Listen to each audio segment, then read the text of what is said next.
Bienvenidos a Pulso Espiritual, un pulso que crece con la luz de Jesús. Este es su hermano Beto Rodríguez. Dios los continúe bendiciendo. En esta ocasión hablaremos por qué esta generación busca una señal. En verdad les digo, no se dará ninguna señal a esta generación. Marcos capítulo 8, versículo 12. Esta generación es una generación malvada, busca una señal, pero no se le dará ninguna señal excepto la señal de Jonás. Porque así como Jonás fue una señal para los hombres de Nínive, así también lo será el Hijo del Hombre para esta generación. Lucas capítulo 11, versículo 29 al 30. Formalmente, estos dos dichos parecen contradecirse. Ninguna señal en absoluto no parece significar lo mismo que ninguna señal excepto la señal de Jonás. Sin embargo, materialmente hay poca diferencia en el sentido entre ambos. Como veremos al considerar cuál fue la señal de Jonás, de hecho, puede que no estemos entre dos dichos separados, sino ante dos formas variantes que un mismo dicho original adquirió en el curso de su transmisión. La forma preservada por Lucas probablemente proviene de una colección de dichos de Jesús que convencionalmente se denominan como la Q. La forma de Marcos reaparece en Mateos capítulo 16, versículo 1 al 4. La forma Q se reproduce en Mateos capítulo 12, versículo 38 al 40. Ambas formas son amplificadas en el texto de Mateo y asimiladas entre sí. Según Marcos, la negativa a dar una señal fue la respuesta de Jesús a unos fariseos que, en el curso de un debate, le pidieron que proporcionara una señal del cielo. Jesús hablaba y actuaba con evidente autoridad. ¿Cuál era su autoridad para hablar y actuar como lo hacía? Su práctica en el día de reposo desafiaba la interpretación tradicional de la ley sabática que se había desarrollado a lo largo de generaciones. ¿Cuál era su autoridad para rechazar la tradición de los ancianos?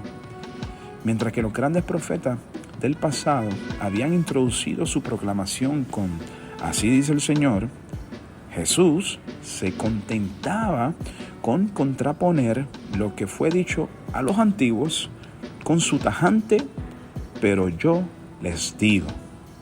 ¿Cuál era la base de esa afirmación de autoridad personal? ¿Cómo podía ser vindicada tal autoridad? Cuando Moisés se presentó ante el faraón como portavoz del Dios de Israel y exigió que su pueblo fuera liberado de Egipto, demostró la autoridad con la que hablaba mediante una sucesión de señales, como convertir su vara en una serpiente y transformar el agua del Nilo en sangre. En Éxodo capítulo 7. Sin duda, el faraón era el tipo de persona que se impresionaría con tales señales, pero el derecho perdurable de Moisés a ser reconocido como profeta del Dios viviente descansa sobre el fundamento más firme que esas señales.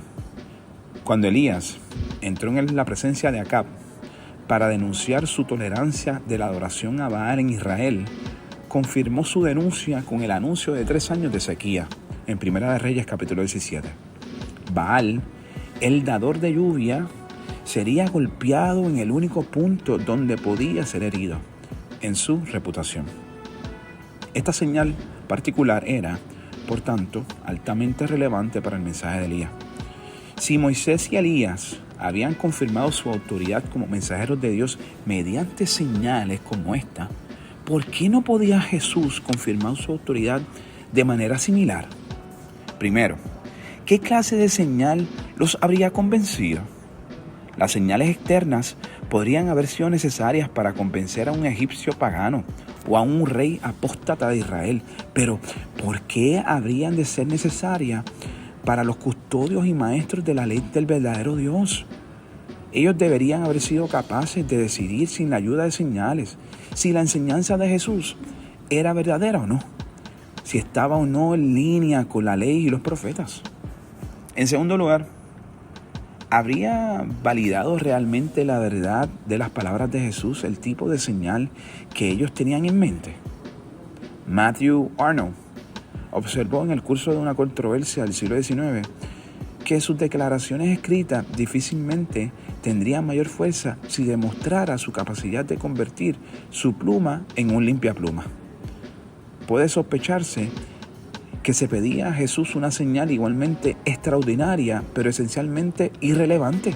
Sí, por ejemplo, si se hubiera arrojado públicamente desde el pináculo del templo hacia el barranco del Cedrón y no hubiera sufrido daño alguno, eso no habría confirmado su enseñanza sobre el reino de Dios, aunque sí habría silenciado la demanda de una señal. En tercer lugar, ¿qué hay de las señales que realmente realizó? ¿Por qué no fueron suficientes para convencer a sus interlocutores? Un fariseo, de hecho, le dijo: Rabí, sabemos que has venido de Dios como maestro, porque nadie puede hacer estas señales que tú haces si Dios no está con él. Juan 3:2. El mismo Jesús afirmó que si era por el poder de Dios que liberaba a los endemoniados, eso era una señal de la llegada del reino de Dios, como lo vemos en Lucas capítulo 11, versículo 20. Pero algunos de los que oyeron estas palabras eligieron creer que no era por el poder de Dios, sino por el poder de los príncipes de los demonios, que Él sanaba a los endemoniados. Si la restauración de la salud física y mental podía ser descartada como obra de Satanás, ningún número de actos de sanidad habría establecido la autoridad divina por la cual eran realizados. En sus comentarios sobre los pasajes pilares para una vida científica de Jesús, P.W. Schimendel incluyó en Marcos 8:12 como el primero de 4 pasajes con especial relevancia para los milagros de Jesús. El dicho, no se dará señal a esta generación, era absolutamente auténtico, sostenía él, e implicaba que los relatos de los milagros en los evangelios eran construcciones secundarias. A esto podría responderse que, aunque los milagros de sanidad servían como señales del reino de Dios para quienes tenían ojos para ver, no obligaban a creer a quienes estaban predispuestos en la dirección opuesta. Los fariseos mencionados en este incidente quizá querían una señal que obligara a creer, pero ¿puede la fe genuina ser obligada? Aunque los milagros servían como señales, no fueron realizados con el propósito de ser señales. Eran parte integral del ministerio de Jesús, tanto como su predicación. No como se ha dicho, sellos adheridos a un documento para certificar su autenticidad, sino un elemento integral del propio texto del documento. No se dará ninguna señal que no estuviera ya disponible en el propio ministerio. Pedir más era una marca de incredulidad. ¿Qué entonces de la señal de Jonás? Se dice que Jonás fue una señal para los hombres de Nínive. ¿Cómo? Por su mensaje de juicio de una sola frase. Esa fue toda la señal que el pueblo de Nínive tuvo. Fue suficiente para moverlos a la fe y al arrepentimiento. Schimendel ilustra que no hay contradicción real entre ninguna señal absolutamente y ninguna señal, excepto la señal de Jonás. Con la analogía de un agresor que invade un país vecino sin provocación. Cuando se le pregunta qué justificación puede dar su acción, responde: no les daré otra justificación que la que da mi espada, lo cual equivale a decir ninguna justificación. Así como el ministerio de Jonás en Nínive fue señal suficiente, también el ministerio de Jesús en Palestina es señal suficiente.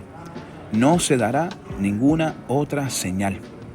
En la colección Q, la negativa de dar otra señal que no fuera la señal de Jonás iba seguida de una comparación entre el pueblo al que Jesús ministraba y aquel al que Jonás predicó. Los oyentes de Jesús compartían la rica herencia del culto y revelación divina del pueblo de Israel había disfrutado durante siglos. Jonás predicó a paganos. Sin embargo, los oyentes de Jonás respondieron rápida y positiva a su mensaje.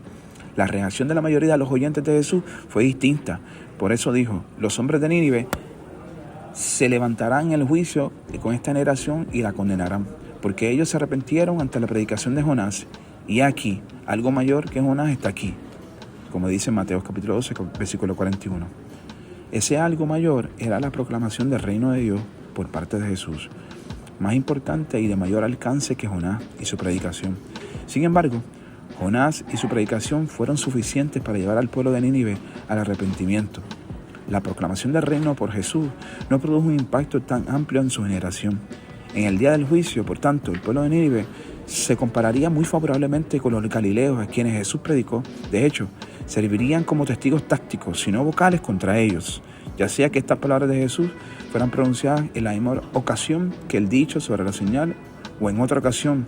Su relevancia es inconfundible. Mateo, por su parte, añade una analogía adicional entre la situación de Jonás y la de Jesús. Así como Jonás estuvo 3 días y 3 noches en el vientre del pez, así estará el Hijo del Hombre 3 días y 3 noches en el corazón de la tierra. Mateo 12:40. Comúnmente se supone que esto es una inserción posterior entre los dichos sobre Jonás. T.W. Manson dijo, sin embargo, sugiere que nadie después de la resurrección de Jesús, que por consenso cristiano tuvo lugar al 3er día, lo habría representado como sepultado por un periodo mucho más largo. Esto apuntaría a un contexto vital para el dicho de Mateo anterior a la muerte y resurrección de Jesús.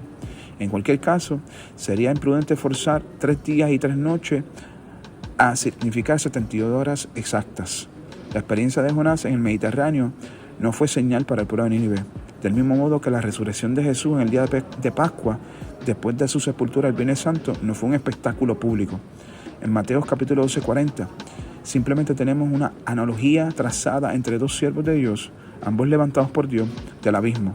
Jonás 2:6, como pueden verlo en Salmos 16:10, citado en referencia a Jesús, en Hechos capítulo 2:27 y Hechos 13:35. Dios los bendiga.